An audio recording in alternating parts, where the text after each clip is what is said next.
for us. We trained with the Army for some 6 weeks, then landed at Normandy at 07:30 in the morning. We got there 1 hour and 5 minutes after the first troops landed in Normandy, and the first troops consisted of the underwater demolition team, who went in and cleared many of the obstacles that the Germans had placed there. It was their responsibility to take the obstacles away so the landing crafts could come in. Now, it was very important for me that they did their job, because I, as the beach master, had the responsibility of telling all landing crafts that were coming ashore exactly where to land and where we would evacuate the injured and the prisoners from the activities on the beach. One of the interesting things was that in working with the Army, we dressed with as the Army did. We ate with the Army. We fought with the Army. But you could always tell a sailor when you had the Army man and the sailor walking down the street dressed alike. You could always tell a sailor, because they had that certain swagger that no other one had. Now, one of the interesting things was that we had to break ground. We landed on the beach, went up. We were 3 football length field. If you take a football field 100 yards, we were 300 yards away from the dune line. That's a long way to walk, run, pray from where we got off the landing craft to where we had some protection at the beach. One of the things we found when we got to the beach was a whole lot of barbed wire that was strewn across the top of what we call the dune line. And it was at that point that after so many troops landed that I was instructed to notify the men, the Army people, to get off the beach. Some colonel or someone came up to me, and seeing that I was the beach master, I had a power megaphone and so forth, and I made the announcement that they're to get their ass off the beach immediately. Well, there was some sergeant or somebody put a Bangalore torpedo under all this barbed wire, blew a gap through it, opened up the passageway, and that was the first penetration, I'm told, of Hitler's Atlantic Wall. And I must say that the soldiers who went through that gap in the barbed wire, many of them were injured very badly, because the Germans had not yet taken down the signs that said Aktunen Minen. There was lots of mines strewn across there. Well, that was the gory part. I'm not going to go in about shooting and killing and all that sort of thing. The following day, a fellow came up to me and he said, "Joe, what the hell are you doing here?" And I looked at him. It was a classmate of mine from Providence College, and obviously I said, "Well, what the hell are you doing here?" See? But one of the things that, as I said, I pointed out was that we had to evacuate the injured, we evacuated prisoners, and we naturally brought in all of the men, the material to fight the war with. In evacuating the prisoners, most of them were Germans. There were a few Italians there, and I could speak a little bit of French, a little bit of Italian, and I asked these fellows in perfect book Italian, "Where are you from?" And they said they're Como in Italy, and I almost flipped. But my parents came from a town right next to Como. But they proceeded to tell me they were not fighting us. They were conscripted, brought to the Normandy coast, and helped build the defenses. I'm going to make it very short because it is raining. We stayed on the beach until June the 29th, at which time, as a matter of fact, I celebrated my 24th birthday on June the 24th, and on the 27th we left England. We left the beach and returned to England. From England we came back as a beach battalion now. Now, as I said, the beach battalion was put together primarily for purposes of conducting all the activities on the beach. That's from the high water mark out to sea. And so when the operations that required our presence was over, the beach battalion was disintegrated, and we were assigned to other tasks. Most of us went out to California to a training center. The amphibious training base in Oceanside, California, and there we were assigned a different task. I was assigned to an APA, and which went out into the Pacific, and I made the D-Day landing at Okinawa. Now, again, the operation at Okinawa was a little bit different than it was in Normandy. However, Tokyo Rose, who was a very popular personage out there, she told us as we were steaming from the Philippines to Okinawa, "We know you're coming, and we're waiting for you. We're going to have a Easter Sunday surprise for you." So that took me through that part of my career in the Navy, after which I returned to the United States, and eventually I left the Navy, became a reservist, went to Catholic University, and became an architect. And I'm very happy to be here, and I hope I didn't get you too soaked and wet. Thank you.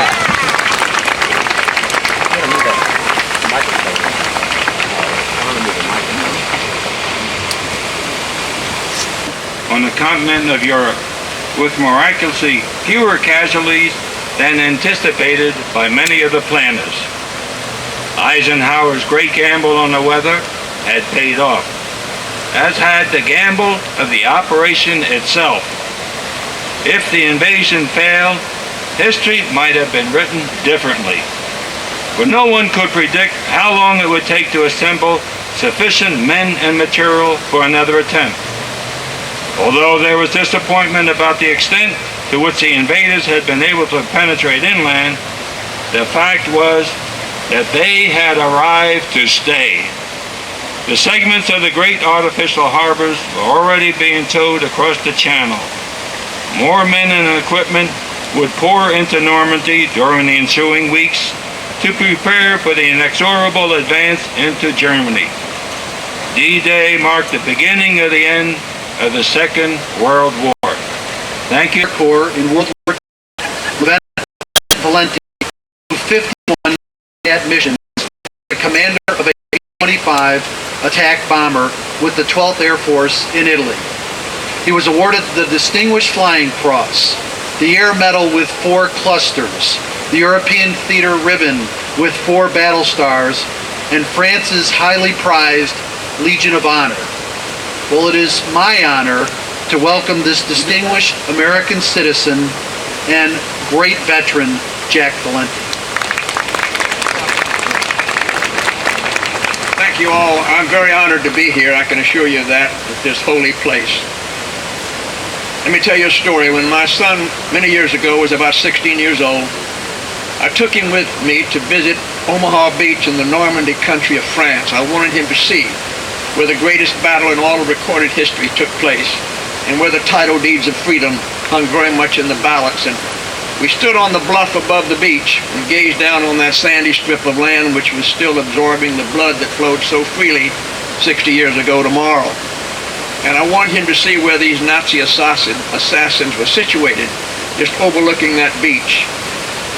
I don't know how many of you have seen the movie Steven Spielberg, the greatest epic of war ever filmed, called Saving Private Ryan. But those of you who've seen it, remember that opening scene, these young soldiers boiling out of the landing craft, wading through the rough waves of a roiling sea. And they were being cut down in the water and on the beach by the Nazis with machine gun, mortar, and rifle fire, firing at them almost point blank. I don't know how many of you noticed that I did, and I point this out to my son later on in his maturity. I said, did you notice that not one single one of those soldiers ever turned back? They kept coming. They kept coming. In my own squadron, in all the 51 missions that I flew, not one time did our squadron ever turn back because of a curtain of fire. Even today, after all these years, I find it difficult to understand. And then I took my son with me to see the cemetery, which is about 200 yards from the beach. And there, on French earth, now deeded to American soil, is the American cemetery. And there lie the remains of 9,387 young American warriors. And I told my son, I want you to read upon these mute markers, because there were marble crosses and marble stars of David standing in serried ranks, row upon row upon row as far as the eye could see. And I said, I want you to read upon these markers what they say, John. And there you read the brief and bland finalities of a young boy's life. His name, his rank, his outfit, and the day he died. And I told my son, never forget that the great majority of these young boys that were lying forever residing in American soil, formerly French earth, were between the ages of 18 and 23. And I told my son what these young boys gave him and millions more like him was the most priceless, valuable gift that one human being can convey to another. It was the gift of freedom.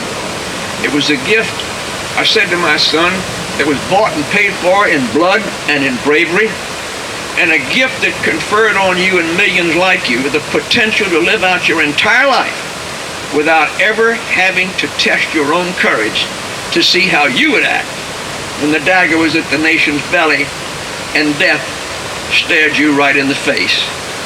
I said, this is a gift and a debt that you and millions like you can never, ever repay.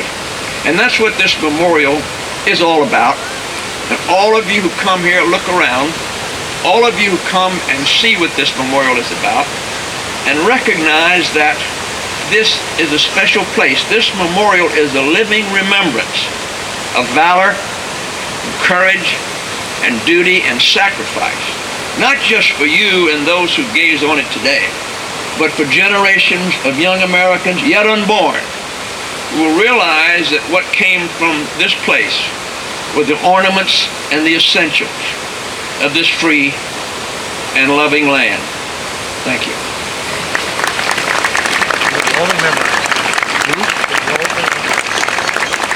When World War II started, I was a mere baby of about 2.5 months old. And today I would like for each of us to just pause for a moment of silence to remember those who gave their lives, that you and I may sit in the place that we're sitting, that we may be able to enjoy the freedom that we enjoy today.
Let us prepare ourselves for the benediction. And For one more moment, I'd like to thank you again for joining us tonight and hope you'll join us this summer in Washington, D.C. as we continue to salute the greatest generation for 100 days. I'd also like to extend a special thank you to other veterans who are with us tonight: World War II veterans, Korean War, Vietnam War, the Persian Gulf War, and the wars of Iraq and Afghanistan. We are deeply indebted to you and to your families for your service to our country. Also, thank you to the U.S. Brass Quintet for providing the music tonight. We appreciate it very much. And now, if you would, join with us as we sing God Bless America. And thank you for coming this evening.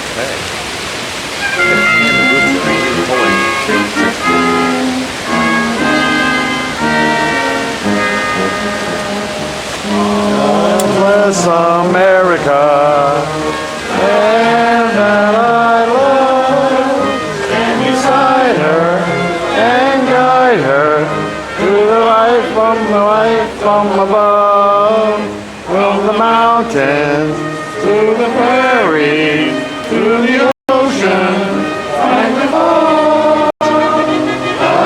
God bless America, my home, sweet home.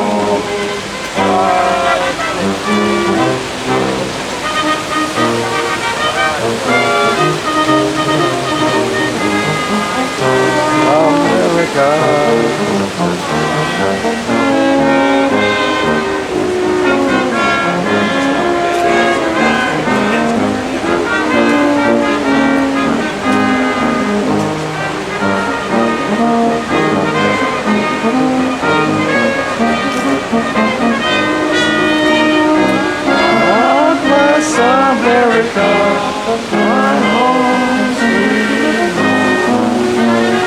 God bless America, my home,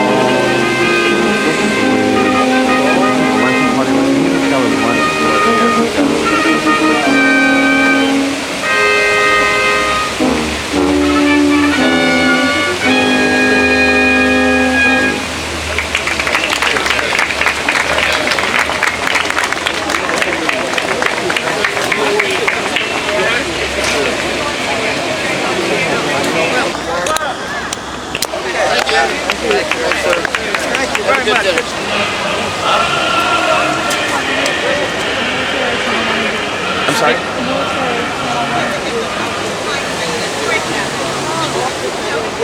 Hey, Dad. Dad. Dad? Dad. You want to give an interview real quick? Come over here. Come over here. So they got this. Okay, well, I'm with. Hi. Good afternoon. Very good. Do a weekly show for all the sailors and Marines. Around the world. You work for the world. Work for the right people. Nice, all the sailors. Would you mind talking to us for just a minute? Just go ahead and ask the questions, and I'll give you the best I have. Okay, let me just let my camera guy get set up here. Where are you from? From Texas, sir. Oh, I know another fellow from Texas. I heard someone on television today. They said he was from Texas, somewhere down in Texas. He did. Must be our president. Why don't you hold the umbrella for him? Yeah, We appreciate you taking the time out to talk to us. Okay, Scoop. Sir, tell me, how does it feel to be out here today representing all of your comrades, both sailors, airmen, and Army, who were with you on that day? But needless to say, to be in the environment that we're in right now, this is a memorial, not a statue.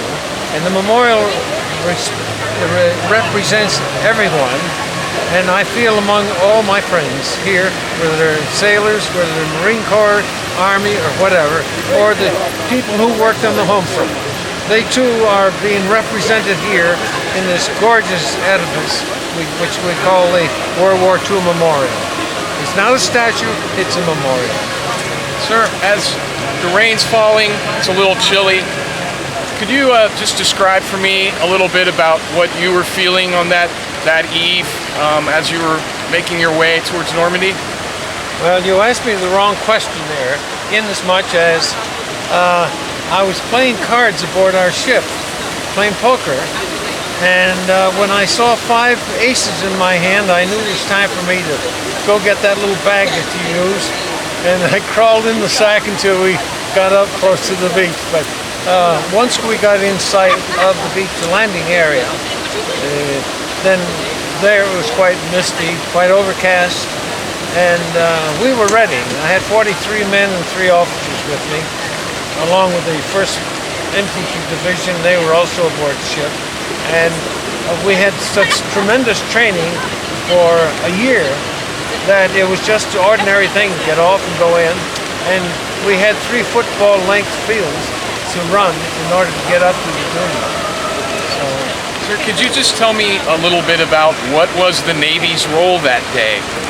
I'm glad you asked that question, because it was not until about 1991 that I found out that the 6th Naval Beach Battalion was even in World War II. There was nothing written about this. And it was quite I won't go into the details how we found out, but since then we have become recognized because of what we did. We were organized as a special unit. The Navy had two elements. One was the beach battalion, the other was the underwater demolition team. As I spoke of here tonight, the underwater demolition team, along with the Army underwater people, went in and cleared gaps in the obstacles which were placed all along the beach. The beach battalion, we had each platoon of a battalion, there were 9 platoons totally in the battalion. In each company there were 3 platoons, and I was the beach master of one of the platoons. And it was our responsibility to go ashore, direct all traffic coming ashore, whether it's for personnel, material, whatever it was coming ashore. We would instruct all the landing craft where to land. And of course that we did boat repair section. We had the first shore-to-ship communications. We had our medical section and a doctor, and we had the communications section. So we had quite a few Navy corpsmen on those beaches. We had a lot of Navy corpsmen, and the nice thing about the corpsmen, I must say, they worked hand in glove with the Army. The Army had quite a few also. But for every platoon, there were 3 platoons that went in on Omaha Beach. And so that was 9, there were 3 doctors, medical doctors. And of course all the corpsmen, about 20 corpsmen. I'm going to have to ask you that question again. Is there anything you would like to say to sailors and Marines out there right now, serving in Operation Iraqi Freedom, Operation Enduring Freedom, and do you have anything you would like to say to those? Well, I say to all of them, don't forget your prayers. One of the big things we did in the 6th Beach Battalion, we prayed a lot. We were the Christians, non-Christian, Jews, non-Jews, those who didn't believe at all. And the old saying is that there are no atheists in foxholes was true. We were not afraid to mention God's name. And I know the training, as far as I'm concerned, we succeeded because we were trained in what we were to do. Plus, we had the additional aspect of being able to improvise when the situations arose. Unlike the Germans that we fought against, they took orders and they did exactly what they were told. We took orders, but if orders didn't work out, we improvised. And that was one of the great elements of our existence as Navy people. And I say to those who are over there now, that is what the thing. Listen to the top sergeants also. And the chiefs too. I've had 2 grandnephews who've already served over there in Iran. They're back home, thank God. Thank you, sir. I salute you for your service. Thank you. Thank you very much. Thank you so much. Thank you. Thank you. Okay. Bye-bye now. Good evening. Go ahead. We are now, is it okay now? Yeah, go ahead. We are now in the Occidental Restaurant, which is right next to the Willard. The Willard is famous because that's where Mom and Dad met. It's also famous because it's in my parish. Well, hold on. What year did you meet Dad? In 1947, I believe, is when I met Agnes, or 46. In the lobby. In the lobby here. USO dance? She was a blind date, although she was not my date. She was the other guy's date. All right, so what else, Peter? And the word lobbyist comes from the lobby of the Willard. So that's really? exactly where that word comes from. Started here. Thirdly, the reason why this has significance to me is because when I first started clerking on the DC Court of Appeals, the first case I worked on was the preservation of the Willard. There was someone who wanted to tear it down, someone wanted to preserve it, and my judge voted to preserve it. So, Mom and Dad were married here, met here. This is in my parish, and it's the first case I worked on. Dad, do you remember? Do you remember who you double dated with that night? No, I don't. Do you remember who your date was? My date was Ruthie, I don't know her last Ruthie, little Jewish girl. Could have been. Ruthie something. Sternberg. An office mate of mother's. They're in the same office. So, you want to tell the whole story? She was waiting for that phone call, wasn't she? She never got it. Well, all right, but mother worked up on the hill, this girl, Ruthie, worked up on the hill, and the other girl had the USO table in the Continental Hotel where I was staying. And so another naval officer and myself went up to her and said, "What's going on in this town?" And she said, "Well, maybe I can get another date. We can go over here to we're going to the hotel, the Willard." And that's where we came to the Willard. And as we walked through the doors, Agnes said, "Well, I'll bet you the tall one's the one I get." And that's the way it worked out. But we later made arrangements. And you had a date later that. And the rest, then that was history from there on. The rest we say is history. Yeah. Well, that's good. Nino, anything you want to say while we're here? Well, let's cap up it was a wonderful day. Yeah. It's June 5th, 2004. Light over in front of them. The candle. We're just finishing a long day here at the what is the name of this place? This is Occidental. Occidental Grill. Occidental Grill. And so it was a very, very enjoyable late afternoon or early evening event at the World War II Memorial. We're now here, we're getting a little warmed up because it was cool and it was raining most of the time we were out there. So, but that's better. Let me turn it around. What about who won the horse race today? Late breaking news on the Belmont. Yeah, the favorite didn't. Who was the favorite? Smarty Jones. Smarty Jones came in second by a nose, and I had it would have been the first Triple Crown since when? 26 years ago. Secretariat ran the Triple Crown. I think that was the last one. It was 26 years ago. But anyway, it was a wonderful day, and I will do this show. I will turn this around and let you say a few words. All right. Still rolling. I don't want to stop it. You're rolling there. You see there? Oh, Joe, it says battery. The battery's blinking here. It's okay. It'll go until it stops. It was very nice. You did a wonderful job. No, certainly did a wonderful job doing your water. Yeah. I've got Sparkling. still. Pellegrino. So, and that memorial and that mall couldn't have come at a better time. Here we are, of the 16 million veterans that are served in World War II from America. There's only 4.5 left, at a rate of 1,100 dying per day. And a veteran who stayed home and did a lot of the movies was Ronald Reagan. Even he passed away today. And also John Hanley this past week, one of my father's men from his 6th Naval Beach Battalion, passed away on Memorial Day. And he was quite a character. So anyway, Nino, thank you, and Peter, thank you, and Dad, thank you. Very good, Joe. Yeah. All right. Nino, you caught me with my mouth. I don't know how this thing's off. Joe, why don't you?